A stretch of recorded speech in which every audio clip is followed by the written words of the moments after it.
Good evening. नमस्कार. सर्व विद्यार्थ्यांचं स्वागत आहे.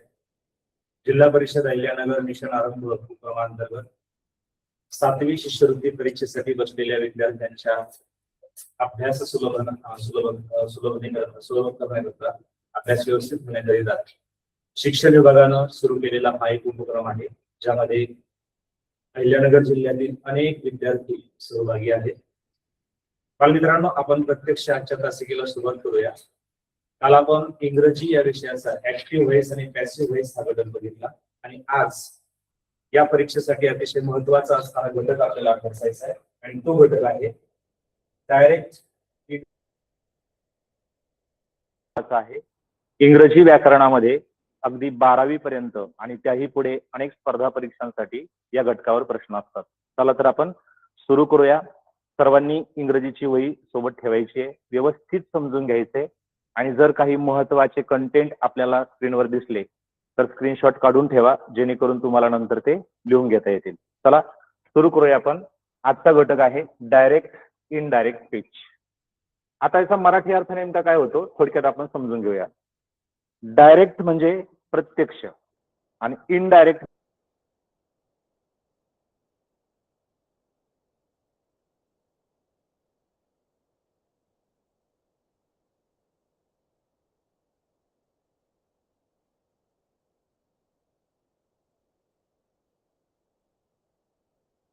पुणे. नीट लक्ष द्या. Ram said I am going to Pune. हे वाक्य मला दुसऱ्या एका मुलाला सांगायचे, तर मी मराठीत कसं सांगेल? राम म्हणाला की तो गावाला जात आहे. म्हणजे मी असं नाही म्हणू शकत की राम म्हणाला की मी गावाला जात आहे. लक्षात येते? म्हणजे ज्यावेळेस आपल्याला डायरेक्ट स्पीचचं इनडायरेक्ट करायचं असतं त्यावेळेस आपण ते वाक्य पास्ट टेन्स मध्ये करतो. म्हणजे काय? आपण जशाच तसं त्या प्रेझेंट टेन्स मधलं सांगितलं तर आपलं बोलणं चुकीचं असतं. बघा, हेच इंग्रजी व्याकरणासाठी अतिशय महत्वाचं आहे. तर आपण सुरू करूया. बघा, what is mean by direct speech. अगोदर व्याख्या समजून घ्या. कशाला म्हणायचे डायरेक्ट स्पीच? प्रत्यक्ष कथन म्हणजे काय? तर लक्ष द्या. Direct speech is the exact word spoken by a person written within quotation marks. म्हणजे असं वाक्य, असं स्पीच की जे प्रत्यक्ष स्पीकरने म्हटलेलं असतं. ते कसं ओळखायचं? तर बघा, समोर आपल्याला 3 वाक्य दिसत आहेत, आणि या 3ही वाक्यांचं जे स्पीच आहे हे डायरेक्ट स्पीच आहे. म्हणजे इथं प्रत्यक्ष कथन या ठिकाणी केलेलं आहे. Ram said I am happy. Ram म्हणाला मी आनंदी आहे. बघा, हेच वाक्य जेव्हा मला इनडायरेक्ट करायचं असतं तेव्हा मी काय म्हणेल? राम म्हणाला की तो आनंदी होता. मी असं नाही म्हणणार तो आनंदी आहे. जर मी आहे असं म्हटलं तर ते वाक्य चुकतं. समजून घ्या मुलांनो. हे जर समजलं तर आपण डायरेक्ट स्पीच अगदी व्यवस्थित समजून घेऊ शकतो. चला पुढचं वाक्य. मग हे ओळखायचं कसं? जर डायरेक्ट स्पीच मधलं सेंटेन्स असेल तर लक्षात घ्या या ठिकाणी कॉमा असतो. त्यानंतर हे रिपोर्टेड स्पीच असतं, म्हणजे जे प्रत्यक्ष कथन केलेलं त्याचं वाक्य असतं त्याला इथं डबल इन्व्हर्टेड कॉमा असतो. म्हणजे लक्षात घ्या, मराठी आणि इंग्रजीमध्ये एखाद्या व्यक्तीच्या मुखातून जे उद्गार येतात किंवा जे वाक्य असतात ते डबल इन्व्हर्टेड कॉमा म्हणजे दुहेरी अवतरण चिन्हामध्ये दिलेले असतात. चला दुसरं वाक्य बघा. Mother said wash your hands. आता आईनं ही आज्ञा केलेली आहे, म्हणजे ही कमांड आहे किंवा हे इम्परेटिव्ह सेंटेन्स आहे. पण या प्रकारामध्ये सुद्धा आपल्याला इनडायरेक्ट कथन करता येतं. म्हणजे काय? आई म्हणाली हात धू, म्हणजे तिने सांगितलं की तू हात धू, तिने ऑर्डर केली. हेच वाक्य मला अप्रत्यक्ष कथन करायचे म्हणजे इनडायरेक्ट सांगायचंय. तर ही कमांड असल्यामुळं, हे इम्परेटिव्ह सेंटेन्स असल्यामुळं मी काय करणार? हे वाक्य असं करणार. मदर सेड टू मी किंवा mother said me to wash my hand. मी जर असं म्हणलं मदर सेड टू मी किंवा mother said me to wash your hand तर हे वाक्य चुकेल.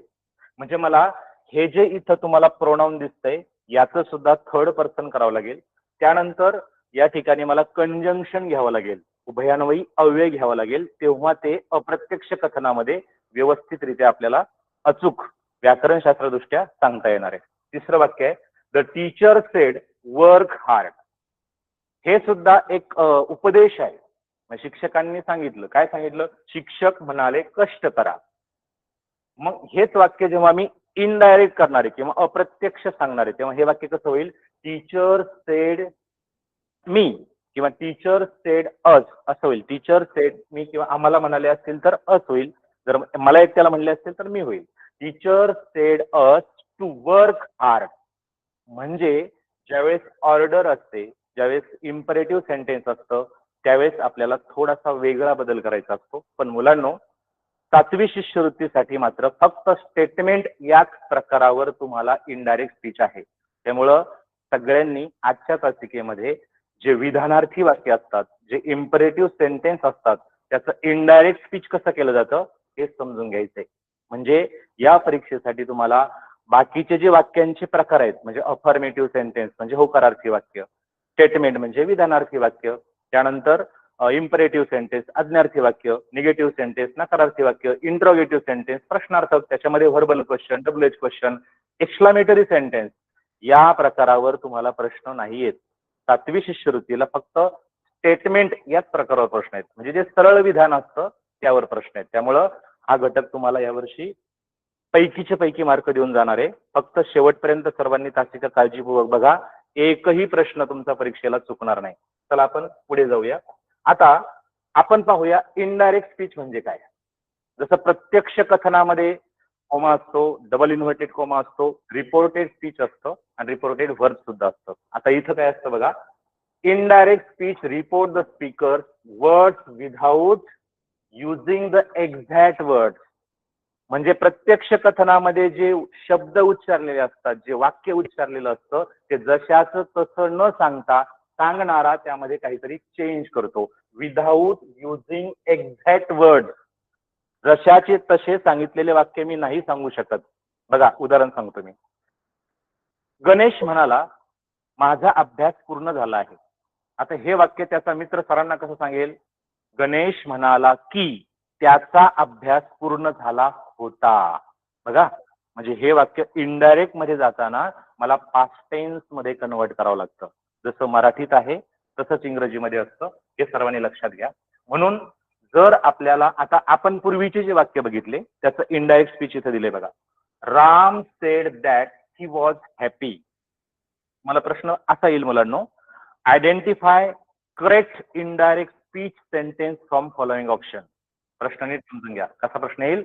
आयडेंटिफाय करेक्ट किंवा असं पण येईल identify incorrect indirect speech sentence from following option. म्हणजे खाली दिलेल्या 4 पर्यायापैकी अचूक इनडायरेक्ट स्पीच मधलं वाक्य शोधा किंवा चुकीचं इनडायरेक्ट स्पीच मधलं वाक्य शोधा. त्यासाठी तुम्हाला काय माहित पाहिजे?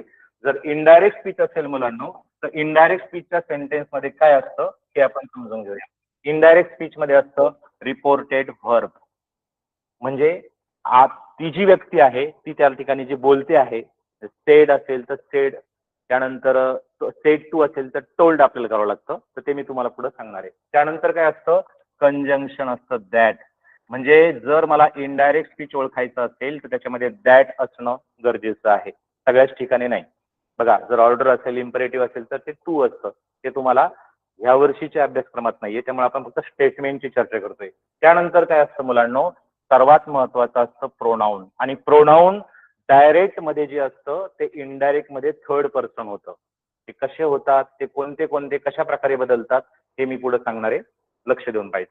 चला, आणि इथं हा जो व्हर्ब आहे म्हणजे जेवढे हेल्पिंग व्हर्ब असतात, जेवढे टू बीचे व्हर्ब असतात डायरेक्ट स्पीच मधले, त्याचं कन्व्हर्जन हे पास्ट टेन्स मध्ये होत असतं. म्हणजे बघा, हे वाक्य आपण डायरेक्ट मध्ये कसं बघितलं होतं ऐका. कुणाच्या लक्षात आहे बघा बरं. मागच्या पेजवर आपण हेच वाक्य डायरेक्ट स्पीच मध्ये पाहिलं होतं. ते काय होतं? Ram said I am happy. आणि त्याचं इनडायरेक्ट स्पीच काय झालं? Ram said that he was happy. समजते? बऱ्यापैकी समजते. पुढे चला. Mother told me to wash my hand. बघा, आता इथं इम्परेटिव्ह सेंटेन्स होतं. कसं होतं? Mother said wash your hand. म्हणजे हे इम्परेटिव्ह सेंटेन्स असल्यामुळं, हे आज्ञार्थी वाक्य असल्यामुळं आता इथं दॅट न येता टू आलाय. म्हणजे हे सुद्धा इनडायरेक्ट स्पीच मध्ये कंजंक्शनचं काम करतं. त्यानंतर टोल्ड आला कारण त्या ठिकाणी तिनं आईनं सांगितलं होतं, त्याला आज्ञा केली होती. काय केली होती? Wash my hand. अर्थात डायरेक्ट मध्ये कोणतं प्रोनाऊन होतं? युअर. आई म्हणाली तुझे हात धु. आता हे सांगताना तो काय सांगेल? आई म्हणाली की, किंवा आई म्हणाली माझे हात धु. म्हणजे हात कोणाचे धुवायचे? त्या सांगणाऱ्या व्यक्तीचे धुवायचे. ही साधी गोष्ट समजली ना मुलांना? हे खूप सोपं आहे. पुढे चला. The teacher advise us to work hard. बघा, इथं ऍडवाइस अस असं का बरं म्हटलंय? कारण ते सेंटेन्स जे होतं ते सल्ला देणारं होतं. शिक्षकांनी सल्ला दिला, कष्ट करा. म्हणजे ऍडवाइस केला असेल, ऑर्डर केली असेल, कमांड असेल, रिक्वेस्ट असेल, तर ते सेंटेन्स इनडायरेक्ट मध्ये वेगळ्या प्रकारे बदलतात. थोडासा वेगळा बदल असतो. पण यावर्षी याची काळजी करायची गरज नाही, कारण महाराष्ट्र राज्य परीक्षा परिषदेच्या अभ्यासक्रमानुसार 7वी शिष्यवृत्तीला फक्त आणि फक्त स्टेटमेंट याच प्रकारावरचे डायरेक्ट इनडायरेक्ट स्पीचचे प्रश्न आहेत. त्यामुळे आपण त्या प्रकाराचा यावर्षी व्यवस्थित अभ्यास करूया.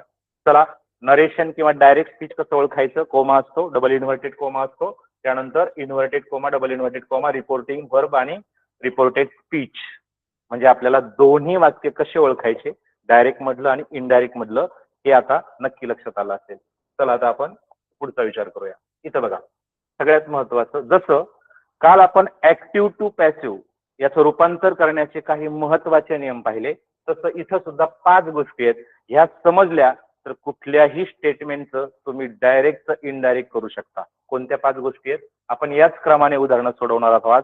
सगळ्यांनी लक्ष द्यायचं. बघा, डायरेक्टचं जर मला इनडायरेक्ट करायचं असेल तर सगळ्यात महत्वाचा पहिला नियम आहे, जो आपल्याला वाक्यामध्ये कोमा दिलेला असतो, इन्व्हर्टेड कॉमा असतात, डबल इन्व्हर्टेड कॉमा असतात, ते काढून टाकायचे असतात. जर चुकून आपण ते कॉमा किंवा डबल इन्व्हर्टेड कॉमा तसेच ठेवले तर आपलं वाक्य चुकीचं असतं. कारण तो संवाद प्रत्यक्ष झालेला असतो आणि तो झालाय हे आपल्याला सांगायचं तेव्हा मात्र तो पास्ट टेन्स झालेला असतो. म्हणजे इथं कोमा, डबल इन्व्हर्टेड कॉमा निघून जातो. दुसरा रूल आहे की स्टेटमेंट जर असेल, रिपोर्टेड स्पीच जे आहे त्याचं आपल्याला जोडताना जे कंजंक्शन वापरायचे, जो उभयान्वयी अव्यय वापरायचा आहे, तो आहे दॅट. इथं अंडरलाईन करा सगळ्यांनी, अतिशय महत्वाचं आहे. जर वाक्यामध्ये दॅट असेल तर ते इनडायरेक्ट आहे. जर वाक्यामध्ये कॉमा, इन्व्हर्टेड कॉमा नसेल तर ते इनडायरेक्ट आहे. अजून काय? Third person pronoun. म्हणजे जर फर्स्ट आणि second person pronoun direct speech मध्ये असतील तर मला इनडायरेक्ट मध्ये ते जशाचे तसे घेता येणार नाहीत. म्हणजे तिकडं जर आय असेल तर मला इकडं ही करावं लागेल. तो आय जर स्त्रीलिंगी असेल तर मला इकडं त्या ठिकाणी ही शी करावं लागेल. म्हणजे बघा, ही, शी, इट, देचं परत देम होतं. तर ते आपण पुढे बघणारच आहोत. चला, आता इथं रूल नंबर 4 अतिशय महत्वाचा आहे. त्या वाक्याचा टेन्स जो आहे तो चेंज करायचा आहे. बघा, 3 गोष्टीवर आज आपल्याला फोकस करायचा आहे. कोणत्या? सगळ्यात महत्वाचं, वाक्यामध्ये असणारं जे प्रोनाऊन आहे ते थर्ड पर्सन असणं गरजेचं आहे. त्यानंतर वाक्याचा जो टेन्स आहे तो टेन्स आपल्याला चेंज करायचा, म्हणजे पास्ट टेन्स मध्ये त्याचं कन्व्हर्जन करायचंय. आणि सगळ्यात महत्वाचं, जे टायमिंग वर्ड असतात त्याच्यामध्ये ते सुद्धा आपल्याला चेंज करायचे आहेत. ते खूप सोपे आहेत. बऱ्याच मुलांचे ते वाचनातले सुद्धा आहेत. एवढं समजलं तर हे घटक आपल्याला अतिशय सोपा जाणार आहे. हा घटक फक्त आपल्याला हे नियम माहिती पाहिजे. चला, वरच्या नियमांचा आपण वापर करूया मुलांना आणि खालच्या वाक्यांचं आता आपण रूपांतर करूया इनडायरेक्ट स्पीच मध्ये. पहिलं सेंटेन्स तुमच्या समोर आहे, he said I am ready. चला, कोण कोण रेडी आहे बघू आपण. जे रेडी असतील त्यांनी पटकन या वाक्याचं इनडायरेक्ट स्पीच करायचंय. वाक्य तुमच्या समोर आहे, he said I am ready. बघा, he said I am ready. तर त्याचं इनडायरेक्ट स्पीच करायचं असेल तर या ठिकाणी मला त्याचं इनडायरेक्ट करताना असं करावं लागेल, ही सेड. बघा, हे रिपोर्टेड स्पीच आहे ते पास्ट टेन्स मध्येच आहे. ही सेड, त्यानंतर मला कंजंक्शन घ्यायचंय दॅट. तो म्हणाला की. ओके, आता हा कॉमा निघून जाईल, डबल इन्व्हर्टेड कॉमा निघून जाईल आणि जो आय फर्स्ट पर्सन प्रोनाऊन आहे त्याचं मला थर्ड पर्सन करायचंय. म्हणजे तो काय म्हणाला? मी तयार आहे. तो म्हणाला मी तयार आहे. मी कसं सांगेल? तो म्हणाला की तो तयार आहे. म्हणजे परत मला ही घ्यायचंय, ही सेड दॅट ही वॉज. आता बघा, तो म्हणाला की तो तयार आहे, हे वाक्य चुकीचं आहे. तो म्हणाला की तो तयार होता. म्हणून मला या ठिकाणी ऍमचं वॉज घ्यावं लागणार आहे. कारण ऍम, इज, आर आपण कालच बघितलं, हे प्रेझेंट टेन्स मधले टू बीज व्हर्ब आहेत आणि पास्ट टेन्स होतो ऍमचा वॉज, इजचा पण होतो वॉज. हे लक्षात ठेवायचं. ही said that he was ready.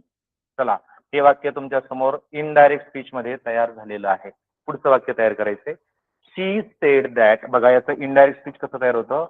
She said that. आता इथं कॉमा डबल इन्व्हर्टेड कॉमा आपल्याला काढून टाकायचा आहे. आता शी आहे, आता मी ही करून चालणार नाही. बघा बरं का, इथं शी हे प्रोनाउन आहे आणि मी जर ही केलं तर ते पुल्लिंगी होईल, म्हणजे आपलं वाक्य चुकेल. शी सेड दॅट शी. आता इथं मला जो हे दिलाय, वर्ब दिलाय, त्याचा पास्ट टेन्स करायचा आहे, कारण इथं टू बीचे वर्ब दिसत नाहीयेत. म्हणून लाईक्ड मँगोज आहे तसंच तुम्हाला त्याचं ऑब्जेक्ट ठेवायचंय, म्हणजे आपलं उत्तर या ठिकाणी तयार आहे. बऱ्याच मुलांच्या आता बऱ्यापैकी लक्षात आलं असेल अशी अपेक्षा करतो. नसेल समजलं, आता पुढे काही उदाहरण आपण घेणार आहोत आणि या घटकावर परीक्षेला कसे प्रश्न येणार आहेत याचा सुद्धा आपण एकदम बारकाईने विचार करूया. चला, आत्ताच बोललो होतो मी की आपल्या या डायरेक्ट सेंटेन्स मध्ये, डायरेक्ट स्पीच मध्ये जेवढे प्रोनाऊन येतात ते प्रोनाऊन्स कसे चेंज होतात याचा विचार करा. हे बघा, हे सगळे जे दिसत आहेत ना तुम्हाला, हे सगळे प्रोनाऊन्स चेंज झालेले इनडायरेक्ट मध्ये समोर दिसत आहेत तुम्हाला. म्हणजे बघा, जर डायरेक्ट स्पीच मध्ये आय असेल तर तो इनडायरेक्ट मध्ये होतो शी, म्हणजे ही किंवा शी होतो. म्हणजे डायरेक्ट स्पीच मध्ये जर फर्स्ट पर्सन असेल, सिंग्युलर असेल, तर तो इनडायरेक्ट मध्ये शी किंवा ही होतो. इथं ऑर पाहिजे, म्हणजे जर पुल्लिंग असेल तर ही होईल, स्त्रीलिंग असेल तर शी होईल. म्हणजे मी जर असेल तर तिकडे तो होतो. मी, तो, ती. ज्यांना शक्य असेल त्यांनी स्क्रीनशॉट काढून घ्या. अतिशय महत्वाची माहिती खास तुमच्यासाठी संकलित केलेली आहे, एकत्रित आपल्याला आपल्या पुस्तकात सुद्धा दिलेली आहे. फक्त ती आपण काळजीपूर्वक समजून घेणं महत्वाचं. चला पुढे. आता जर वी असेल, म्हणजे जर प्रोनाउन वी असेल तर वीचं होतं दे. त्यानंतर यू असेल तर ही, शी, हिम, हर. आता दे आणि देम कधी होईल, जर यू प्लुरल मध्ये असेल तर. म्हणजे यू जर डायरेक्ट स्पीच मध्ये असेल तर इनडायरेक्ट मध्ये त्याचं कन्व्हर्जन होतं. जर तो एकवचनी असेल तर ही, शी, हिम, हर. आता ही आणि शी कधी होईल, जर तो पुरुष असेल तर. आणि शी आणि हर कधी होईल, जर ती स्त्री असेल तर. म्हणजे यू हे पुरुष आणि स्त्री दोघांसाठी सुद्धा असू शकतं. चला पुढे. आता यू आणि युअर. बघा, यू आणि युअर त्याच्यापैकी काही जरी असेल डायरेक्ट मध्ये तर त्याचं होतं हिज, हर, देअर. माय असेल तर होतं हिज किंवा हर, म्हणजे पुरुष असेल तर हिज होईल आणि स्त्री असेल तर हर होईल. अवर असेल तर त्याचं होतं देअर. मी असेल तर होतं हिम. अस असेल तर होतं देम. तुम्ही म्हणाल सर हे लक्षात कसं ठेवायचं? एकदम सोपं आहे. ज्या मुलांना प्रोनाऊनचे मराठी अर्थ माहिती आहेत त्यांना पाठांतराची अजिबात गरज पडणार नाही. साधं वाक्य. तो म्हणाला मी गावाला जात आहे, तर हे वाक्य मी कसं सांगेल? तो म्हणाला की तो गावाला जात आहे, म्हणजे त्या ठिकाणी ही जो आहे तो आईचा मला करावा लागणार आहे, म्हणजे आईचं ही होतं हे आपल्याला बरोबर कळलं. आता मी म्हटलं ती म्हणाली की मी अभ्यास करत आहे. बघा, किंवा आता ते वाक्य ती म्हणाली मी अभ्यास करत आहे, हे वाक्य मी कसं सांगेल? ती म्हणाली की ती अभ्यास करत आहे. मी असं नाही म्हणणार ती म्हणाली की मी अभ्यास करत आहे, म्हणजे वाक्याचा अर्थ चुकायला नको आणि समोरच्याला तो चुकीचा अर्थ जायला नको. व्याकरणशास्त्रदृष्ट्या हे वाक्य अचूक असणं खूप महत्वाचं आहे. आय थिंक तुमच्या हे सगळं लक्षात आलं असणार आहे. ज्यांना शक्य असेल त्यांनी खरोखर स्क्रीनशॉट काढून ठेवा, कारण ही माहिती अतिशय उपयुक्त आहे. अतिशय महत्वाच्या 3 गोष्टीपैकी ही एक महत्वाची गोष्ट आहे की आपल्याला डायरेक्ट मधलं प्रोनाऊन इनडायरेक्ट मध्ये कसं करायचं, ते कसं चेंज होतं, कशा पद्धतीने थर्ड पर्सन त्याचं होतो, हे आपल्या लक्षात आलं पाहिजे. ठीक आहे, याचा विचार आपण पुढचे काही प्रश्न सोडवताना करणार आहोत. चला आपण पुढे बघूया. आता सगळ्यात महत्वाचं, जसं प्रोनाऊन चेंज कसं होतं, कशा पद्धतीने प्रोनाऊन मध्ये बदल केला जातो हे आपण पाहिलं. आता आपण पाहूया की चेंज ऑफ टेन्स. अतिशय सोपं आहे, कोणीही हे पाठांतरच करायचं नाही, फक्त एवढं लक्षात ठेवायचं. मी सुरुवातीला काय सांगितलं, जर बोलणारी व्यक्ती जे वाक्य आहे ते मला इनडायरेक्ट सांगायचंय तर साधी गोष्ट आहे, तो बोलून झालंय त्याचं, म्हणजे मला जेव्हा सांगायचं तेव्हा मी ते पास्ट टेन्स मध्ये सांगणार आहे. सिंपल. म्हणजे काय, काळाचे जेवढे प्रकार आहेत त्याची ओळख जर मला असेल तर हा घटक अतिशय व्यवस्थित आपल्या लक्षात येईल. बघा, सिंपल प्रेझेंट मध्ये जर स्पीकर बोलला असेल, म्हणजे सिंपल प्रेझेंट मध्ये डायरेक्ट स्पीच असेल तर इनडायरेक्ट त्याचं पास्ट, सिंपल पास्ट होईल. सिंपल प्रेझेंटचं होईल सिंपल पास्ट. बघा तुमच्या समोर सिंपल प्रेझेंट टेन्स असेल तर त्याचं होणार आहे सिंपल पास्ट टेन्स. जर ते वाक्य प्रेझेंट कंटिन्युअस मध्ये असेल, म्हणजे क्रिया घडत आहे, I am going to Pune, I am going to Pune, ही क्रिया घडत आहे, ही प्रेझेंट आहे आणि ही कंटिन्युअस आहे, तर याचं काय होईल past continuous he was going to Pune. आता I am going to Pune असं नाही घेणार किंवा आय वॉज गोइंग घ्यावं लागेल ना. म्हणजे त्या ठिकाणी ही वॉज आयचं ही होईल आणि एमचं वॉज होईल. म्हणजे या ठिकाणी तुमचं लक्षात येईल प्रेझेंट कंटिन्युअस टेन्स असेल तर त्याचा पास्ट कंटिन्युअस टेन्स होतो. प्रेझेंट परफेक्ट असेल तर पास्ट परफेक्ट होतो. सिम्पल पास्ट असेल तर सिम्पल पास्टच राहतो. हा काही मुलं नवीन शोध लावतील मग सर जर पास्ट टेन्स मध्ये सेंटेन्स असेल तर काय करायचं काही नाही करायचं सांगणाऱ्याने पास्ट टेन्सच सांगायचं. बघा म्हणजे थोडक्यात एकच डोक्यात घ्यायचं डायरेक्ट स्पीच मध्ये जे वाक्य ज्या काळात दिलेलं आहे त्याचा आपल्याला पास्ट टेन्स करायचा असतो इनडायरेक्ट मध्ये. इतकं सोपं हे लक्षात ठेवण्यासाठी आहे. चला पास्टचा पास्टच होणार आहे. पास्ट परफेक्ट कंटिन्युअसचा पास्ट परफेक्ट कंटिन्युअस होणार आहे आणि जे फ्युचर टेन्स असतात ते कंडिशनली चेंज होतात हे मात्र लक्षात घ्या. जर विल असेल तर त्याचं वुड होतं, शाल असेल तर शुड होतं, पण प्रत्येक वेळेस होत नाही. बहुतेक वेळेला शालचं सुद्धा वुड होतं आणि शुड जर शुड असेल शाल असेल तर त्याचं वुड होतं किंवा शुड होतं. शुड कधी होतं जर त्या ठिकाणी ऍडवाइस किंवा सजेशन असेल तर हे तुम्हाला अनेक वाक्यांचा सराव केल्यानंतर आपोआप लक्षात येणार आहे. चला आता आपण जाऊया पुढच्या वाक्याकडे. चला पुढचा मुद्दा अतिशय महत्वाचा. सुरुवातीला आपण पाहिलं प्रोनाऊन इनडायरेक्ट मध्ये कसं चेंज होतं. त्यानंतर आपण पाहिला टेन्स इनडायरेक्ट मध्ये कसा चेंज करायचा आणि आता महत्वाचा मुद्दा आहे की हे जे व्हर्ब आहेत त्याला आपण हेल्पिंग व्हर्ब म्हणतो, त्याला आपण मॉडेल एक्झिलरी म्हणतो किंवा त्याला आपण टू बीज व्हर्ब म्हणतो. Am is are was were. त्यानंतर हेल्पिंग व्हर्ब मध्ये भरपूर व्हर्ब आहेत. त्याचं चेंज कसं होतं इनडायरेक्ट मध्ये थोडक्यात आपण सराव करूया. चला जर डायरेक्ट स्पीच मध्ये प्रेझेंट टेन्स मध्ये असेल आणि फर्स्ट पर्सन तुमचं टू बीचं व्हर्ब दिलेलं असेल तर त्या ठिकाणी फर्स्ट पर्सन प्रोनाऊनच्या समोर असलेलं सिंग्युलर साठी आलेलं टू बीचं व्हर्ब त्याचा वॉज होतो. आय एम असेल तर शी वॉज होईल. त्यानंतर ही इज त्याचं ही वॉज होईल. आर असेल तर वेअर होईल. डू डज असेल तर त्याचं डीड होईल. बघा आता आपण यापूर्वी काय पाहिलं इकडं टेन्स जो आहे त्याचा इकडं पास्ट टेन्स करायचा आहे. तुमच्या लगेच लक्षात आलं असणार आहे हे जेवढे प्रेझेंट मध्ये आहेत त्यांचं माझ्या समोर या ठिकाणी पास्ट टेन्स मध्ये रूपांतर झालंय. अनेक वचनी आहे आणि तो फर्स्ट पर्सन आहे तर त्याचं आर होतं आणि त्याचं पास्ट टेन्स मध्ये वेअर होतं. आर वेअर इथे लक्षात बरोबर तुमच्या लक्षात येईल. डू डज त्याचं डीड होईल. आता हे प्रेझेंट टेन्स मध्ये असतं हे पास्ट टेन्स मध्ये जातं. डीड असेल तर त्याचं डीड राहील किंवा कधी कधी त्याचं हॅड डन होतं परफेक्ट टेन्स असेल तर म्हणजे ते पण आपल्या लक्षात आलं पाहिजे. विल असेल तर त्याचं वुड होईल. कॅन असेल तर कुड होईल. शाल असेल तर वुड किंवा शुड होईल. मे असेल तर माईट होईल. माईट हा पास्ट टेन्स आहे त्यामुळे माईटचं माईटच होईल. आणि सगळ्यात महत्वाचा हा मुद्दा लक्षात घ्या कदाचित परीक्षेला याच हेल्पिंग व्हर्बचा प्रश्न येऊ शकतो आणि जर तुम्ही परीक्षेला आलेला डायरेक्ट इनडायरेक्टचा प्रश्न व्यवस्थित सोडवला तर नक्की तुम्ही हा क्लास व्यवस्थित केला असा त्याचा अर्थ होईल. फक्त करायचंय म्हणून करू नका, पालक सांगतायत म्हणून करू नका, मनापासून करा मुलांनो. हे तुमच्यासाठी खूपच फायद्याचं आहे. जर तुम्हाला लाल दिव्याच्या गाडीत बसायचं स्वप्न पूर्ण करायचं असेल आत्तापासून शिक्षक जे जे शिकवत आहेत घरच्या घरी कुठंही न जाता फक्त काळजीपूर्वक समजून घ्या.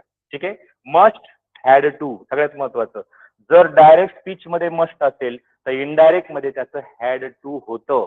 पुन्हा एकदा ज्यांना शक्य असेल त्यांनी याचा स्क्रीनशॉट घेऊन ठेवा. अतिशय महत्वाची ही माहिती आहे. डायरेक्टचं आपण इनडायरेक्ट मध्ये करत असताना हे हेल्पिंग व्हर्ब पास्ट टेन्स मध्ये कसे चेंज होतात. ठीक आहे. हा मुद्दा तुमच्या नक्की लक्षात आला असणार आहे. आता जाऊया आपण रूल नंबर 5 आणि तोही अतिशय महत्वाचा आहे. ज्यांना जमत असेल त्यांनी स्क्रीनशॉट याचा सुद्धा घ्यायचा आहे. Change of time word. Change of pronoun आपण पाहिलं. चेंज ऑफ टेन्स आपण पाहिलं. Change of to be's verb किंवा हेल्पिंग व्हर्ब आपण पाहिलं आणि आता महत्वाचा मुद्दा आहे चेंज ऑफ टाइम वर्ड. म्हणजे कालदर्शक जेवढे शब्द असतात ते कसे चेंज होतात तर ते असे चेंज होतात. म्हणजे काय जर धिस असेल तर त्याचं दॅट होईल. धिस असेल तर दॅट होतं. तुमच्या लगेच लक्षात येईल बघा वाचताना. आणि हे प्रयोग बऱ्याच वेळेला आपल्या वाक्यात आपण करतो. जर डायरेक्ट स्पीच मध्ये धिस असेल तर इनडायरेक्ट मध्ये त्याचं दॅट होतं. जर डायरेक्ट मध्ये दीज असेल तर त्याचं दोज होतं. टुडे म्हणजे आज असेल तर दॅट डे होतं म्हणजे त्या दिवशी. त्यानंतर टुमारो असेल तर नेक्स्ट डे होतं. बघा टुमारो तुम्हाला माहितच आहे. टुमारो म्हणजे उद्या. तर इनडायरेक्ट मध्ये करताना तुम्ही टुमारो असं म्हटले तर वाक्य चुकेल. म्हणून मला दुसऱ्या दिवशी असं म्हणावं लागेल. म्हणून टुमारोचं द नेक्स्ट डे असं होतं. त्यानंतर यस्टरडे म्हणजे काल त्याचं होतं प्रिव्हियस डे किंवा द डे बिफोर. हे लक्षात ठेवा. याच्यावर परीक्षेला प्रश्न आलेले आहेत. ज्यावेळेस आपण मागच्या परीक्षेच्या PYQ चा विचार करतो, प्रिव्हियस इयर क्वेश्चनचा, तेव्हा तुमच्या लक्षात येईल की जे मुलं चुकू शकतात तेच प्रश्न परीक्षेला दिलेले असतात. पुढे चला. नाऊ, आता आणि तेव्हा किंवा त्यावेळी या अर्थाने. नाऊ असेल डायरेक्ट मध्ये त्याचं देन होतं, हिअर असेल तर देअर होतं, ॲगो असेल तर बिफोर होतं, टू नाईट असेल तर दॅट नाईट होतं, नेक्स्ट वीक असेल तर द फॉलोइंग वीक होतं आणि लास्ट वीक असेल तर प्रिव्हियस वीक होतं, म्हणजे आदल्या आठवड्यात. जसं दिवसांचं तसं आठवड्यांचं. बघा, अतिशय महत्वाचं आहे. टायमिंग वर्ड्स इनडायरेक्ट मध्ये कसे चेंज होतात हे आपल्या व्यवस्थित लक्षात आलेलं असणार आहे. मुलांना पुन्हा एकदा सांगतो, ह्या 3 गोष्टी जर आपल्याला समजल्या तर एकाही मुलाचा डायरेक्ट टू इनडायरेक्ट हा टॉपिक चुकणार नाही म्हणजे नाही. याच्यावर कशा स्वरूपाचे प्रश्न असतात, ते प्रश्न आपण कसे सोडवायचे याचाही विचार आपण करणार आहोत. आता आपण काही प्रश्नांचा विचार करूया. चला, त्यापूर्वी आपण काही टाइप्स ऑफ सेंटेन्स इथं दिलेत. याचा उल्लेख मी अगोदरच तुम्हाला केलेला आहे, तरी पण समजून घ्या. या वर्षी 7वी शिष्यवृत्ती परीक्षेला जे विद्यार्थी बसलेले आहेत त्या सर्व विद्यार्थ्यांना परीक्षेला एकाच प्रकारचे प्रश्न येणार आहेत आणि तो प्रकार आहे स्टेटमेंट किंवा अफर्मेटिव्ह सेंटेन्स. आणि 8वी 9वी 10वी 11वी 12वी या सगळ्या पुढच्या इयत्तांमध्ये या टॉपिकवर वेगवेगळ्या टाईपचे सेंटेन्स असतात. ते सुद्धा खूप सोपं आहे, पण तुम्ही बेसिक शिकताय, सुरुवातीला शिकताय, तुमची सुरुवातच आहे, त्यामुळे तुम्हाला फक्त स्टेटमेंटवर प्रश्न दिलेत. इंट्रॉगेटिव्ह सेंटेन्स मध्ये 2 प्रकार आहेत, व्हर्बल क्वेश्चन आणि WH क्वेश्चन. आता इथे WH दिला. इम्परेटिव्ह सेंटेन्स मध्ये आज्ञार्थी वाक्य असतात, जसं की मदर टोल्ड किंवा mother said wash your hand, हे वगैरे इम्परेटिव्ह सेंटेन्स.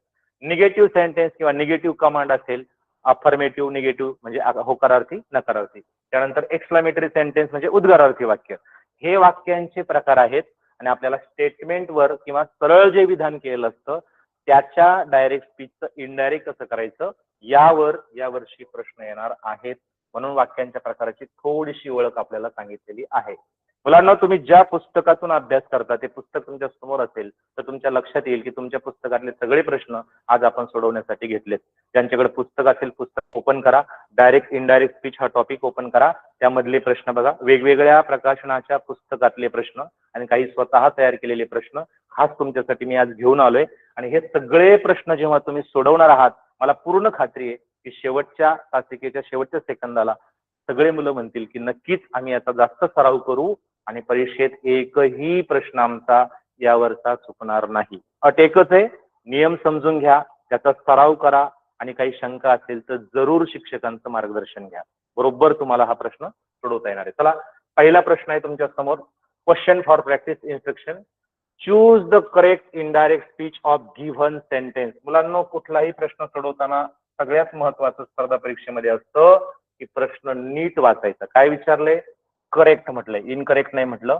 आणि इनडायरेक्ट स्पीच म्हटलंय, म्हणजे खाली 4 ऑप्शन दिलेत आणि त्या 4 ऑप्शन मध्ये वर दिलेल्या या सेंटेन्सचा इनडायरेक्ट स्पीच दिलाय आणि तो मला शोधायचा आहे.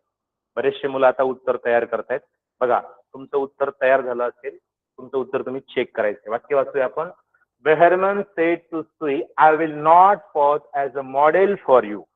बघा, हे डायरेक्ट स्पीच मध्ये आहे, मला इनडायरेक्ट करायचंय. तर इथं सेड टू असेल तर मुलांना नेहमी लक्षात ठेवा, जर डायरेक्ट स्पीच मध्ये सेड टू आलं तर इनडायरेक्ट मध्ये टोल्ड होत असतं. आता आपण प्रत्येक वाक्य चेक करूया. आता सेड टू चं टोल्ड होणार आहे. त्यानंतर तो सुईला म्हणालाय, काय म्हणालाय? आयचं इथं ही झालंय, विलचं इथं विलच ठेवलंय, म्हणजे हा माझं हे उत्तर माझं नसणार आहे. इलिमिनेशन मेथड जी असते ना ऑप्शनची, ती इंग्रजीमध्ये खूप फायद्याची ठरते. आणि सगळे पर्याय चेक करा. जर तुम्ही अभ्यास म्हणून याच्याकडे पाहताय ना, तर हे उत्तर का नाही, हे का नाही, हे का नाही, असं मी चेक केलं पाहिजे. चला, म्हणजे माझं पहिलं ऑप्शन तर येऊ शकत नाही. काय येऊ शकत नाही? कारण इथं विल तसाच ठेवलाय. विलचं काय करायला पाहिजे त्यांनी? वूड करायला पाहिजे. बरं, टोल्ड सुई दॅट, दॅट पण नाही घेतलं, म्हणजे हे वाक्य होऊच शकत नाही. चला, दॅट यायला पाहिजे. दॅट कुठं आलंय? इथं आलंय, इथं आलंय, इथं आलंय. चला, इथं ही आलंय, इथं ही आलंय, इथं आय आलंय. हे माझं उत्तर होऊ शकत नाही, कारण आयचा ही होतो, हे आपण यापूर्वी शिकलो. चला, आता ही, आता इथं वॉज आलंय आणि इथं वूड आलंय. आता बघा, इथं वॉज आलंय, इथं वूड आलंय. वॉज येऊच शकत नाही, कारण इथं विल आलंय, म्हणजे विलचं वूड होतं, हे आम्ही शिकलोय. बघा, इतकं सोपं आहे. हेल्पिंग व्हर्ब नेहमी पास्ट टेन्स मध्ये येत असतो.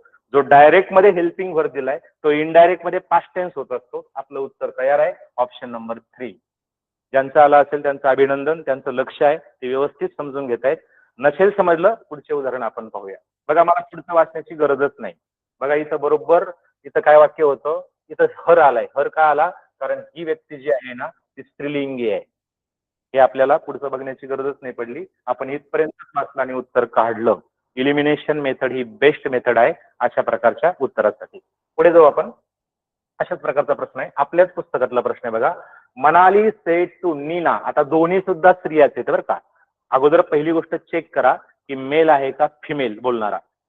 Manali said to Nina, you have no right to sit on my bench. दररोज आपल्या वर्गातले भांडणं ज्याच्यावरून असतात ना ते हेच आहे. तू माझ्या शेजारी अजिबात बसायचं नाही. बर ठीक आहे. असं ती म्हणाली आणि ती जे म्हणाली ते तिनं शिक्षकांना सांगितलं तिसरीनं. त्या दोघी ज्या बोलल्यात ना तिच्या शेजारशीनं सरांना सांगितलं. काय सांगितलं? Manali told Nina that. आता बघा इथं यू आलाय. यूचा यू मला जर ठेवायचा असेल तर मग माझं इनडायरेक्ट स्पीच चुकणार आहे. म्हणजे माझा पहिला ऑप्शन याचं उत्तर अजिबात नसणार आहे. बघा कारण इथं जो यू आहे ना त्या यूचं मला चेंज करावं लागेल. काय करावं लागेल? शी करावं लागेल. कुठं शी दिसतोय मला? इथं आणि इथं दिसतोय. म्हणजे हा ऑप्शन माझा कटला. इथं हॅड उगच टाकून दिलाय त्यांनी डोक्याला हेडॅक करायला. त्याची काही गरज नाही आपल्याला. कारण ते येऊच शकत नाही. कारण इथं हॅव दिलंय आणि इथं हॅड येणार आहे. अगदी बरोबर आहे. इथं पण हॅड आहे, इथं पण हॅड आहे. सॉरी आपण थोडासा विचार करूया वरच्या वाक्यांचा. बघा बघा. Okay okay.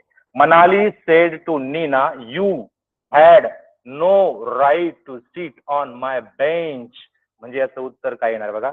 इथं पण आले Manali told Nina that she had no right to sit on her bench. आणि इथं म्हणलंय मनाली टोल्ड नीना. इथं दॅटच नाहीये म्हणजे हे पर्याय होऊ शकत नाही. हा पर्याय होऊ शकत नाही कारण हॅज ठेवलाय त्यांनी. तो सेकंड पर्सन येऊ शकत नाही. Third person. आणि त्याच्यानंतर आपला ऑप्शन असणार आहे ऑप्शन नंबर 2. बघा तुमचं उत्तर आलं असेल तर कॉंग्रॅच्युलेशन. आपलं उत्तर या प्रकारे आपल्याला लक्षात आलं पाहिजे. म्हणजे या प्रश्नाचं उत्तर आहे Manali told Nina that she. You म्हणजे कोण होणार? शी कारण ती स्त्रीलिंगी आहे. हॅवचं होणार हॅड. पास्ट टेन्स मध्ये चेंज होतं helping verb. No right to sit on her bench. म्हणजे इथं कंजंक्शन नाहीये. इथं काय चुकलंय? इथं हॅज आलंय हे चुकलंय आणि इथं सुद्धा यू तसाच ठेवलाय ते चुकलंय. म्हणून आपलं ऑप्शन नंबर 2 हे उत्तर आहे. आता आपण पुढे जाऊया. या ठिकाणी पुढचं वाक्य आहे बघा. सगळ्यांनी उत्तर काढण्याचा प्रयत्न करा. Rahul sed I am very happy today. Rahul sed I am very happy today. बघा हे वाक्य. आता मला याचं इनडायरेक्ट स्पीच शोधायचंय. आत्ताच आपण बघितलं टुडे. टुडे जर असेल मुलांनो त्या ठिकाणी काय होतं? टुडे असेल तर या आपल्या वाक्यामध्ये चेंज होतो.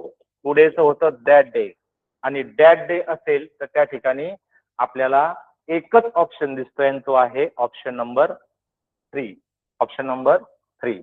म्हणजे या ठिकाणी आपलं उत्तर येणार आहे ऑप्शन नंबर 3. एक मिनिट.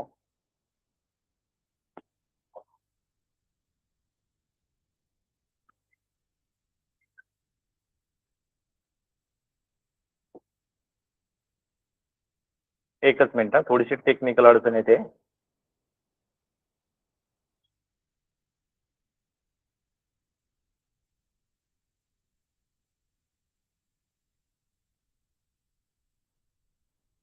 एकच मिनिट सर्वांनी वेट करा. थोडासा एक तांत्रिक अडचणीचा भाग आहे. सर्वांनी एकदा आठवा आपण कोणकोणते नियम पाहिलेले आहेत. मला प्रोनाऊन चेंज करायचंय, मला टेन्स चेंज करायचंय, त्यानंतर मला हेल्पिंग वर्ब सुद्धा पास्ट टेन्स मध्ये करायचंय. एवढं जर मी करू शकलो तर मी डायरेक्ट इनडायरेक्ट सहज करू शकतो. थोडासा टेक्निकल प्रॉब्लेम येत होता त्यामुळं थोडंसं. ओके ओके चलो. चला आपण आता पुढचा प्रश्न घेऊया. याचं उत्तर आपलं तयार आहे ऑप्शन नंबर 3. कारण इथं टुडेचं दॅट डे होतं आणि दॅट डे हे फक्त एकाच ऑप्शन मध्ये आहे. म्हणजे मुलांना तुम्ही हे 3 ऑप्शन बघण्याची गरजच नाही. त्याचा कॉन्फिडन्स असतो ना तो एका सेकंदात उत्तर काढतो आणि लगेच बुद्धिमत्तेचे प्रश्न सोडवायला त्याला वेळ मिळतो. इतर लॉजिक असतं हुशार मुलांचं. चला पुढे जाऊ आपण. आता आपल्याला पुढचा प्रश्न घ्यायचा. Match the following pairs. Choose the correct changes of verb in the direct indirect speech. आता बघा ह्या जोड्या लावायच्यात आपल्याला. आता आपण बघितलंय त्याच्यामुळे मला वाटतं हा प्रश्न तुमच्यासाठी अतिशय सोपा असणार आहे आणि याचं उत्तर बऱ्याचशा मुलांचं तयार सुद्धा असणार आहे. जर एम असेल तर त्याचा वॉज होतो म्हणजे एक तर सी यायला पाहिजे. एक तर सी कुठे आहे? फक्त इथे आहे. माझं उत्तर तयार. मी बाकीचे ऑप्शन बघण्याची गरजच नाही जर माझा फुल कॉन्फिडन्स असेल तर. फक्त तुमचा वेळ खाण्यासाठी हे सगळं दिलंय, बघूच नका. कारण एक तर सी कॉन्फिडन्सली आहे. आता बाकीचं चेक करा बरं तुम्ही. हॅजचं काय होणार आहे? हॅजचं होणार आहे हॅड. ओके, म्हणजे 2चं डी दिसते का? 2चं डी, यस करेक्ट. 3 शालचं होणार आहे. शाल विल असेल तर त्याचं वूड होतं, आणि त्यानंतर कॅन असेल तर त्याचं कुड होतं. म्हणजे 4चं बी, म्हणजे हा ऑप्शन तुमचा अगदी बरोबर आहे. हे तुमच्या या ठिकाणी लक्षात येईल. चला पुढे. नमन said to Raja, I can't help you at this time. नमन राजाला म्हणाला, मी यावेळेस तुला मदत करू शकत नाही. हे वाक्य त्याला इनडायरेक्ट मध्ये करायचे. चला आता काय होईल बरं? Indirect speech. Naman said to म्हणजे टोल्ड होईल, म्हणजे पहिला ऑप्शन चुकीचा आहे. ओके, सेड टू असेल तर रिपोर्टिंग वर्ब, इनडायरेक्ट मध्ये काय होतं? टोल्ड होतं. तर टोल्ड ऑप्शन कुठे आहे? 3 ठिकाणी आहे. या ठिकाणी आपल्याला नमन टोल्ड राजा दॅट, इथं दॅट आलेलं नाहीये म्हणजे हे उत्तर नाही होणार. इथं सेड आलाय म्हणजे हे उत्तर नाही होणार. आता फक्त हे 2 राहिले, दॅट ही कुड नॉट आणि कॅन नॉट. आता इथं कॅन नॉट म्हणल्यानंतर याचं उत्तर कुड नॉट आहे. झालं, माझं उत्तर तयार. पुढचं वाचण्याची गरज नाही. येते लक्षात? अतिशय सोपा घटक आहे मुलांनो. कॉन्फिडन्सली तुम्ही फक्त रूल समजून घ्या, तुमचा प्रश्न चुकणार नाही. पुढे जाऊ आपण. चला, read the following sentences and find out the correct indirect speech. He said I am tired now. आता लक्षात घ्या, नाऊ आपण पाहिलं होतं टायमिंग वर्ड मध्ये. टाइम वर्ड जर नाऊ असेल डायरेक्ट मध्ये तर तो होतो देन. इथं देन कुठे शोधा बरं? देन मला या ठिकाणी 1 2 3 ठिकाणी दिसते. म्हणजे माझा ऑप्शन नंबर 4 हे उत्तर नसणार आहे. नाऊचं नाऊ राहूच शकत नाही, नाऊचं देन झालं पाहिजे. म्हणजे माझा ऑप्शन नंबर 4 कटलेला आहे. हे माझं उत्तर नसणार आहे. He said that. हे बघा, इथं लगेच टोल्ड दॅट घेतलं, दॅट आलंच नाही. हे माझं उत्तर नसणार आहे. He said that, he said that, he. चला, इथं आलंय वॉज, इथं आलंय इज. तुमचं उत्तर तयार आहे का? इथं तुमचं आहे एम, त्याचं होतं वॉज. हे आपण मागच बघितलं, म्हणजे आपलं उत्तर असणार आहे he said that he was tired then. नाऊचं होतं देन, म्हणजे आपलं उत्तर ऑप्शन नंबर 1 हे अगदी बरोबर आहे. चला पुढे. पुढचं वाक्य तुमच्या समोर आहे. Ritesh said to his teacher, I am very sorry. Ritesh त्याच्या शिक्षकांना म्हणाला, आय एम व्हेरी सॉरी. तुम्ही तर कायमच म्हणता ना, पण हे वाक्य आता त्याचा मित्र कसा सांगेल त्याच्या घरी पॅरेंटला? बघा, रितेश सेड टू. आता कधी कधी सेड टूचं सेड टूच राहतं बरं का. असं लगेच फिक्स नियम नाही की सेड टूचं टोल्डच झालं पाहिजे. नाही झालं तरी पण चालतं. सेड टूचं सेड टू ठेवलं तरी पण वाक्य बरोबर असू शकतं. आता सेड टू बघा ऑप्शन मध्ये. Ritesh said to his teacher. इथपर्यंत सगळे ऑप्शन मला सेम दिसत आहेत. आता काय होईल? दॅट. दॅट कुठे आहे? इथं दॅट नाहीये, म्हणजे हा ऑप्शन माझा असू शकत नाही. त्यानंतर इथं दॅट आहे, इथं दॅट आहे, इथं दॅट आहे. ही वॉज, आय राहणार नाही म्हणजे हा ऑप्शन कटला. He was very happy. He was very sorry. इथं सॉरी आलाय. He was very sorry. इथं पण ही नाही आला, म्हणजे माझा ऑप्शन नंबर 3 हे उत्तर अगदी बरोबर आहे. बघा, तेच नियम आहेत जे आपण मागच्या 3 चार्ट मध्ये बघितले. ते जर समजलं तर हे टॉपिक अतिशय सोपं आहे. तुमच्या प्रश्न सोडवताना सराव करताना या गोष्टी लक्षात येतील. चला, teacher said to me, if you cry like this they will pester you. Pester you म्हणजे त्रास देतील. जर तू असा रडायला लागला ना तर ते तुला त्रास देतील. हे वाक्य कसं सांगतील? आता बघा, इनडायरेक्ट मध्ये. Teacher said to me. आता said to said to said to said to सगळ्या ऑप्शन मध्ये आले, चालेल. Teacher said to me that if I cried like that. आता बघा, तिथं दॅट आहे म्हणजे इकडे धिस आलं पाहिजे. आता काय बघा, ऑप्शन चेंज करा. I you if you cry like this they will pester you. विलचं काय होणार आहे? उड होणार आहे. विलचं उड कुठं दिसतंय? विलचं उड उड उड आहे बघा इथं. इथं विलचं विलच राहिलंय, म्हणजे माझा ऑप्शन नंबर 4 येऊ शकत नाही. इलिमिनेशन मेथडने वाक्याकडे जाण्याचा प्रयत्न करूया आपण. Teacher said to me that if I. आता इथं यू ज्याचं होईल आय. क्राय लाईक होणारच नाही त्याचं. इथं त्या ठिकाणी cry like this they would pester. आता बघा, if you cry like this they would pester you. Pestered me. आता इथं बघा, शेवटी आला यू, त्याचा होईल मी. म्हणजे इथं आपल्याला उत्तर काढताना अचूक उत्तर शोधता आलं पाहिजे. If you cry like this.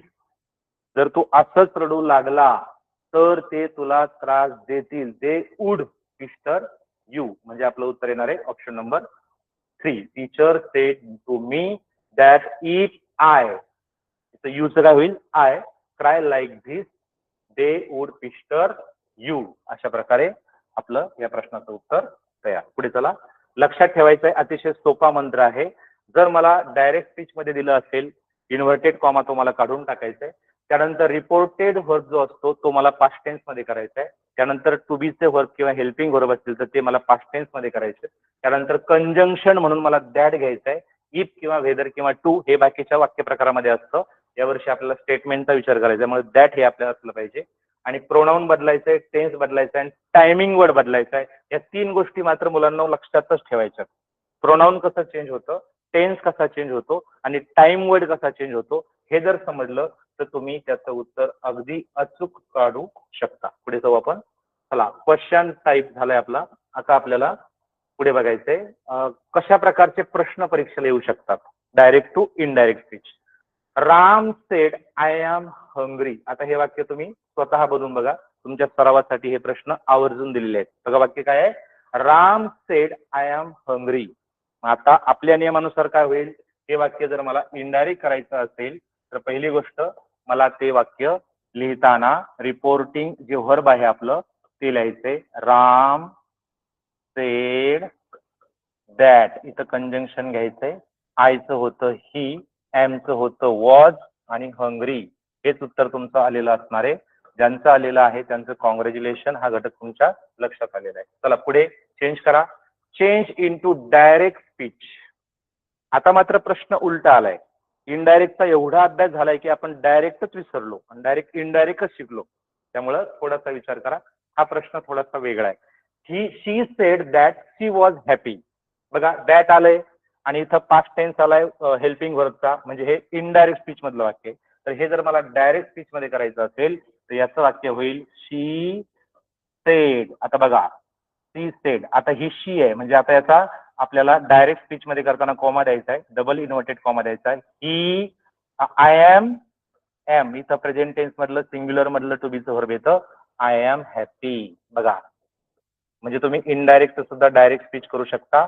She said I am happy, याचं इनडायरेक्ट होतं she said that she was happy. Okay, अशा प्रकारे आपण ते वाक्य चेंज करू शकतो. असाही प्रश्न येऊ शकतो मुलांना तुम्हाला. Fill in the blank. याच्यामध्ये तुम्हाला 4 ऑप्शन दिले जाऊ शकतात. हा सोप्या प्रकारातला प्रश्न आहे. He said that he was ill, म्हणजे इथं एक कंजंक्शन असावं आणि ते कंजंक्शन आहे दॅट. असाही प्रश्न येऊ शकतो. Mother told me to open the window. आता बघा इथं टू का आलं, कारण यापूर्वी तुम्हाला सांगितलं होतं जर ऑर्डर असेल, कमांड असेल, इम्परेटिव्ह सेंटेन्स असेल तर कंजंक्शन आपल्याला टू घ्यायचंय. फादर ऍडवाइस मी, सल्ला असेल, रिक्वेस्ट असेल, इम्परेटिव्ह सेंटेन्स असेल तर इथं बघा टू येतं. Father advise me to work hard, इथं कंजंक्शन टू येतं. आणि त्यानंतर they said that they were ready. They said that they were ready. कंजंक्शनचा सुद्धा प्रश्न तुम्हाला या घटकावर विचारला जाऊ शकतो. चला मल्टिपल चॉईस क्वेश्चन घ्या. ही said I am happy, correct indirect speech. आताच आपण बघितलं होतं. याचं उत्तर तुमचं नक्की तयार असणार आहे. बघा कोणाला उत्तर येते. ही said that he was happy. उत्तर तयार करा, डायरेक्ट ऑप्शन शोधा. आय थिंक याचं उत्तर पहिलाच ऑप्शन आहे. इथं तेच होणार नाही कारण इथं प्रेझेंट टेन्स मधलं आलेलं आहे. इथं पास्ट टेन्स दिलाय म्हणजे इथं प्रेझेंट टेन्सचं कामच नाही. इथं टोल दिलाय पण बाकीचं काही दिलंच नाही. इथं आज दिलंय, दॅट दिलंय, ही वॉज हॅपी, हे पण होणार नाही. ऑप्शन नंबर 1 हे या प्रश्नाचं उत्तर अचूक आहे. आता मुलांना एक महत्वाचा अपवाद तुम्हाला सांगणार आहे आणि मग आपण समारोपाकडे जाणार आहोत. नंतर तुमच्या काही शंका असतील तर एका मिनिटात आपण घेऊया. अतिशय महत्वाचं सांगतो, नीट लक्ष द्या. जर तुम्हाला डायरेक्ट स्पीचचं इनडायरेक्ट स्पीच मध्ये रूपांतर करायचं असेल तर 3 गोष्टी लक्षात ठेवल्या आपण. काय, प्रोनाऊन जे दिलेलं असतं त्याचं मला पास्ट म्हणजे थर्ड पर्सन करायचे. त्यानंतर वर्ब जे असतं हेल्पिंग वर्ब त्याचं मला पास्ट टेन्स मध्ये रूपांतर करायचंय. आणि जो टायमिंग वर्ड असतो तो सुद्धा मला थर्ड पर्सन घ्यायचा किंवा तो चेंज करायचा आहे. तो कसा करायचा आहे त्याचा चार्ट सुद्धा आपण बघितलाय. आता हे सगळं बघितल्यानंतर आता आपण डायरेक्ट इनडायरेक्ट करू शकतो. आणि पण काही मुद्दे असे आहेत की ते अपवाद असतात. अपवाद म्हणण्यापेक्षा ते लॉजिकली आपल्या लक्षात येण्यासारखं आहे. मला सांगा, एक वाक्य तुम्हाला सांगतो. शिक्षक म्हणाले पृथ्वी सूर्याभोवती फिरते. आता हे वाक्य जर मी माझ्या मित्राला सांगितलं, शिक्षक म्हणाले की पृथ्वी सूर्याभोवती फिरत होती. अरे पृथ्वी फिरत होती म्हणजे आता फिरत नाही, म्हणजे माझं वाक्य चुकलं. अजून एक सांगतो. गणेश म्हणाला 100 डिग्री सेल्सिअस तापमानाला पाणी उकळते. आम्ही असं म्हणेल का, गणेश म्हणाला की 100 डिग्री सेल्सिअसला पाणी उकळत होते? नाही, त्या डिग्री सेल्सिअसला पाणी उकळतच. म्हणजे जे त्रिकालाबाधित सत्य असतात मुलांनो, जे कधीही बदलत नाही, त्याला युनिव्हर्सल ट्रूथ असं म्हणतात. आणि युनिव्हर्सल ट्रूथचं जर सेंटेन्स असेल, अतिशय महत्वाचा मुद्दा सर्वांनी लक्षात घ्यायचा आहे, युनिव्हर्सल ट्रूथ असेल तर त्या ठिकाणी वाक्य आहे तसंच राहतं, त्याचा काळ बदलत नाही. टेन्स त्याचा पास्ट टेन्स करण्याचा प्रयत्न करू नका. बघा पहिलं वाक्य आहे, the principal said honesty is the best policy. मुख्याध्यापक किंवा प्राचार्य म्हणाले काय, प्रामाणिकपणा हा सर्वात मोठा गुण आहे. आता मी असं म्हणू का, मुख्याध्यापक म्हणाले होते की प्रामाणिकपणा हा सगळ्यात मोठा गुण होता, म्हणजे आता प्रामाणिकपणा नाही असं नाही होणार. म्हणजे जे सत्य आहे, जो रूल आहे, तो कधीच पास्ट टेन्स मध्ये जात नाही. म्हणजे हे वाक्य कसं होईल, the principal said that honesty is the best policy. म्हणजे मी जर इजचा वॉज केला तर ते माझं वाक्य चुकणार आहे. पुढे चला, the teacher said that the sun rised असं म्हटलं तर चुकलं, सन वॉज राईज म्हटलं तरी पण चुकलं. कारण हे सेंटेन्स जे आहे त्रिकालाबाधित सत्य आहे, सूर्य पूर्वेला उगतो. म्हणजे गणेश म्हणाला सूर्य पूर्वेला उगतो. हेच वाक्य मला रमेशला सांगायचं तर मी सांगेल, गणेश म्हणाला की सूर्य पूर्वेला उगतो. मी असं नाही म्हणणार सूर्य पूर्वेला उगत होता. म्हणजे हे त्रिकालाबाधित सत्य असेल तर वाक्य बदलत नाही. असे काही उदाहरण आहेत बघा, earth revolves around the sun, prevention is better than cure. आता हा एक संदेश आहे, हा एक सुविचार आहे, तो कसा बदलेल, तो बदलू शकत नाही. जे सत्य असतं, जो सुविचार असतो, जे सुवचन असतं आणि जो उपदेश असतो, शक्यतो त्याच्यामध्ये चेंज होत नाही. हे वाक्य काय होईल, the doctor sed that prevention is better than cure. तुम्ही या ठिकाणी जर वॉच केलं तर उत्तर चुकणार आहे. इथं जर तुम्ही वॉच केलं तर उत्तर चुकणार आहे. इथं जर पास्ट टेन्स केला तरी उत्तर चुकणार आहे. इथं बॉइल्ड केलं तरी पण उत्तर चुकणार आहे. कारण त्रिकालाबाधित सत्य असेल तर ते जे व्हर्ब असतं त्याचा पास्ट टेन्स करायचा नाही. हे लिहून ठेवा. कारण प्रश्नपत्रिका काढणारे शिक्षक जिथं मुलं चुकू शकतात तशाच स्वरूपाचे प्रश्न देण्याचा प्रयत्न करत असतात. चला पुढे. आता आपण जाऊया अजून एका महत्वाच्या अपवादाकडे. अपवाद म्हणता येणार नाही, अपवादाने नियम सिद्ध होत असतो. या ठिकाणी तुम्हाला काही सेंटेन्स दिलेत बघा. आता जर रिपोर्टिंग व्हर्ब सेज असेल, टेल्स असेल, विल से असेल, म्हणजे पास्ट टेन्सचं पास्ट टेन्स होतं, प्रेझेंटचं पास्ट टेन्स होतं. पण जर फ्युचर टेन्स असेल, विल असेल किंवा सेज म्हणजे प्रेझेंट टेन्स असेल तर या ठिकाणी रिपोर्टिंग वर्ब जर सेज असेल, टेल्स असेल तर त्याचा सुद्धा कुठलाही चेंज होत नाही. बघा लक्ष द्या, राहुल सेज, आतापर्यंत आपण काय पाहिलं होतं, इथं सेड होतं म्हणून आपण सेडचं सेड दॅट म्हणतो. तो इथं से आहे ना, तर सेजचं सेज ठेवायचं. Rahul says that he is busy. मी याला वॉच करू शकत नाही, कारण हे जे आहे ते सेज, टेल्स, विल से हे जे अशा प्रकारचे प्रेझेंट किंवा फ्युचर मध्ये रिपोर्टिंग वर्ब दिलेले असतात त्यावेळेस दिलेल्या रिपोर्टिंग स्पीचचा पास्ट टेन्स करायचा नसतो. युनिव्हर्सल ट्रूथ आणि हे जे प्रेझेंट किंवा फ्युचर टेन्स मधले रिपोर्टिंग वर्ब आहेत याचे दोन नियम हुशार मुलांनी लक्षात ठेवायचेच आहेत. कारण यावरच प्रश्न येऊ शकतात. म्हणजे आपण सगळं शिकलो पण अपवाद जर नाही शिकलो तर मग आपण काहीतरी मागं ठेवलंय असा त्याचा अर्थ होतो. म्हणून ह्या दोन गोष्टी सर्वांनी लक्षात ठेवा. या प्रकाराने आपल्याला हे लक्षात ठेवायचंय. त्यासाठी एक छोटीशी ट्रिक मी तुमच्यासाठी घेऊन आलोय. कसं लक्षात ठेवायचं, तर हा शब्द सगळ्यांनी पाठ करून ठेवा. अपवादाने जो नियम सिद्ध होतो किंवा डायरेक्ट इनडायरेक्ट स्पीच मध्ये वाक्य पास्ट टेन्स मध्ये जात नाही. कधी जात नाही, तर त्यासाठी एक शब्द लक्षात ठेवायचा, UPF. U for universal truth, P for present tense, F for future. म्हणजे जर विल से असेल तर त्या ठिकाणी आपल्याला तो जो काळ आहे तसाच ठेवायचा आहे. त्यानंतर जर युनिव्हर्सल ट्रूथ असेल, सार्वत्रिक सत्य किंवा वैश्विक सत्य असेल तर त्यामध्ये सुद्धा वाक्य कधीही बदलत नाही. आणि एफ म्हणजे फ्युचर टेन्स या प्रकारच्या टू वर्ब मध्ये कधीही वाक्य बदलत नाही. भरपूर प्रकारचे प्रश्न आपण या मुद्द्यावर सोडू शकतो. आता ह्या प्रश्न आपण घेऊया. हे दोन प्रश्न समजून घ्या, नंतर आपण समारोपाकडे जाऊया. चला, आतापर्यंत शिकवलेल्या सर्व नियमांचा विचार करून अगदी 30 सेकंदामध्ये या दोन्ही प्रश्नांचं तुम्ही उत्तर काढायचे. प्रश्न तुमच्या समोर आहे. चला पटकन, मी फक्त 30 सेकंदाचा वेळ देतोय. मला पटकन ऑप्शन नंबर सांगायचा आहे पहिल्या प्रश्नाचा. He said I can solve this sum. काही मुलांचं उत्तर तयार आहे. He said I can solve this sum. चला 15 सेकंद झालेत. पहिलेच उत्तर तयार पाहिजे. ज्यांचं आलं असेल त्यांचं अभिनंदन. ही said that he could solve. आता इथं धिस आहे तर इथं दॅट होईल. टाइम वर्ड आपण बघितलं होतं ना. दिसचं काय होतं दॅट आणि कॅनचं काय होतं कुड. ही said that he could solve that some.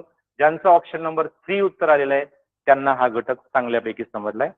ज्यांचं नसेल आलं त्यांनी बहुतेक टाइमपास केलाय. आणि असं होऊ नये मुलांनो. शाळेत शिकवताना ऑनलाईन क्लासमध्ये शिकवताना कॉन्सन्ट्रेटली जर शिकले तर तुमचा एकही प्रश्न चुकत नसतो. चला पुढचं उत्तर काढा. फक्त 10 सेकंद देऊ आपण पुढच्या उत्तरासाठी. He said I may come late. आता बघितलं आपण हेल्पिंग व्हर्ब मे आहे त्याचं होतं माईट. माईट कुठे माईट कुठे माईट कुठे माईट माईट माईट सापडलं उत्तर. 2 ठिकाणी माईट आहे आणि एका ठिकाणी मेस आहे, एका ठिकाणी काहीच नाहीये. हे किंवा हे उत्तर येणार आहे. She said that she might come late. She said इथं सेज म्हटलंय त्याच्यामुळे हे पण उत्तर येणार नाही. ऑप्शन नंबर 1 ज्यांचं आलं असेल त्यांचं उत्तर अगदी बरोबर आहे. कारण सेडचं सेडच होईल, सेज होणार नाही. थोडंसं निरीक्षण करा. वाक्य बघा कसा चेंज होतो हे लक्षात घ्या म्हणजे तुमचे उत्तर चुकणार नाही. बालमित्रांनो काल आपण इंग्लिश विषयाच्या व्याकरणाचा ऍक्टिव्ह व्हॉइस पॅसिव्ह व्हॉइस हा घटक बघितला. आज आपण डायरेक्ट इनडायरेक्ट स्पीच बघितलं आणि आता उद्या आपल्याला इंग्रजी व्याकरणाचा एक महत्वाचा घटक शिकायचा आहे तो म्हणजे डिग्री. तर उद्या सुद्धा सर्वांनी व्यवस्थित सुरुवातीपासूनच लक्ष द्या. काही महत्वाचं वाटलं तर स्क्रीनशॉट घ्या, लिहून ठेवा आणि या क्लास संपल्यानंतर आज उद्या परवा या सगळ्या घटकांचा लगेच सराव करा. आपल्या स्वाध्याय पुस्तिकेतले सगळे प्रश्न सोडवा. मला पूर्ण खात्री आहे तुमच्या चुकातून तुम्ही खूप चांगलं शिकत जाणार आहात. आय थिंक तुम्हाला हा घटक नक्की समजला असेल. तुमचे जर काही डाऊट्स असतील तर ते आपण घेऊया. कोणाला काही शंका असेल तर आपण विचारू शकता. सर काही शंका नाही